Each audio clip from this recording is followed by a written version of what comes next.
Hello mga kasari, kumusta po kayo diyan? Dito naman sa amin medyo malakas ang hangin kasi nga may bagyong Christine, as in super lakas.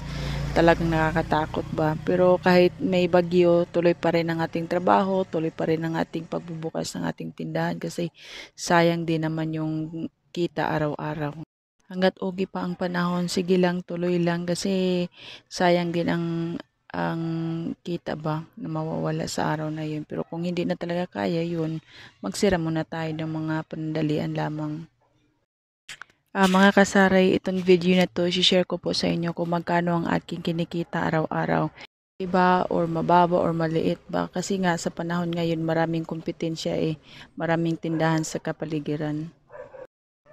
Ang ano kasi ang kitaan, parang wither-wither lang din yan Minsan may panahon na malakas, minsan naman may panahon na matumal or mahina. Pero sige lang, okay lang.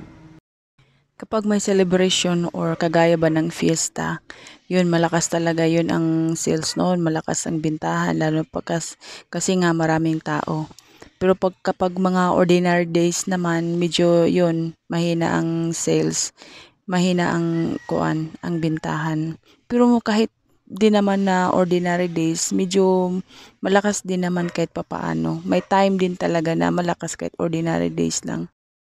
Kapag maganda ang pwesto ng tindahan nyo, kagaya na malapit sa school or malapit sa mga government offices or mismo sa nasa barangay, yun ang kitaan doon, consistent talaga. Malaki talaga ang kita mo doon. Or kung ang pwesto ng tindahan mo along the highways, yun, expected mo talaga yun na malaki ang kita mo. Araw-araw yan. At syempre, dapat marami ka rin tinda para malaki din ang kita mo. Kumbaga, kumpleto ba? Kung ano ang hanapin ng tao, meron ka kaagad na maibigay sa kanila, hindi na sila pupunta ng ibang tindahan na doon pa bibili. Itong pwesto ko kasi, itong tindahan ko, along highway siya. Palabas at papasok ng barangay, kita kaagad sila kahit malayo pa sila. Tapos yung barangay namin, meron siyang mining, meron ding beaches and resort. Kasi minsan, yung mga unplanned magsiswimming ba, bago sila makarating sa certain place, mamili muna sila sa tindahan ko. Kasi pagka nandoon na kasi sila sa resort, mahal doon. Dollar na ang presyuhan doon at hindi rin sila pwedeng lumabas na kasi nakasarado na yung mga gate doon kaya mapipilitan silang bumili sa loob ng ng resort.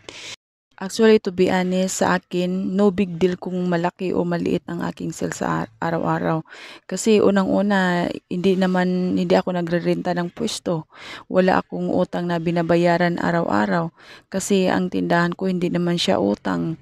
Kumbaga walang naniningil sa akin araw-araw ba, parang ganun. Ang pinakamataas ko na sales talaga, umabot siya ng 10,000 Tapos yun na araw, ano lang siya, walang celebration, ordinary days lang din yun Tapos isang beses, ang sales ko, umabot lang siya ng 600 pesos.